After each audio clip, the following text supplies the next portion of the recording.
Hello mga idol! So ayan, magluluto po tayo ng sweet and sour for today's video. So ayan po ang ating mga ingredients na kakailanganin dito sa ating lulutuin. Isusulat ko na lang sa description yung ating ingredients.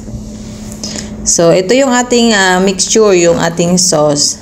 Ketchup and vinegar. So yung mixture nito guys, tansya na lang. Depende sa inyong lasa na gusto. So, lagyan natin yung ating sugar.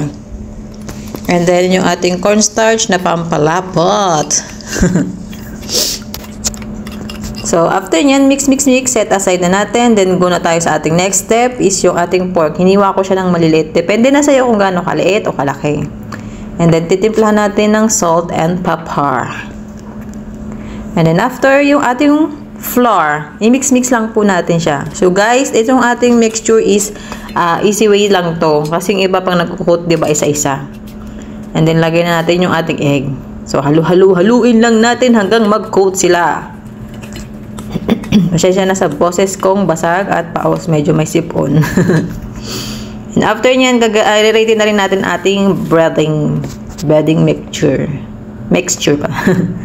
Siyempre, yung ating breadcrumbs and cornstarch, i-mix lang natin together. And then, isa-isa na po natin silang i-coat. Yung ating pork, i-coat natin sa ating breading mixture. Hanggang matapos mo sila lahat. Continuous ka lang. Ayan, iset na po natin sila. Ayan na yung ating mga ingredients and sisimulan na natin ng pagluluto. Siyempre, ang una natin gagawin is piprituhin ng ating pork. Ayan, balik-tarin mo lang siya hanggang mag-golden brown na siya. Pag gusto mo na more crispy, much more longer. Ayan. So, luto na ang ating pork and lulutuin na natin yung ating gulay and then yung sauce. So, siyempre, una ang ating onion. So, yung onion, lulutuin natin siya hanggang makita mo na mag-translucent. Pag okay na siya, lagay na natin ng ating bell pepper. Lutuin mo lang siya hanggang mag-half cook. Mas masarap kasi mas crispy. Then, next naman natin is yung ating pineapple. So, mas masarap talaga pag may pineapple, guys, sa sweet and sour pork or any kinds of meat. Then, next na po natin yung ating sauce mixture. So, combine lang natin hanggang maglapot na siya. Pag nakita mong malapot na siya, syempre, iaatan natin ang ating pork. So, haluin lang natin. Huwag natin papatagalin kasi mawawala yung crispiness ng ating pork.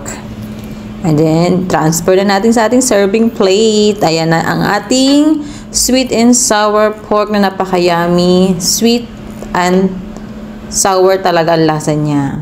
Hope you like and enjoy this video, guys. Please don't forget to react, comment, and share this. Thank you so much for watching.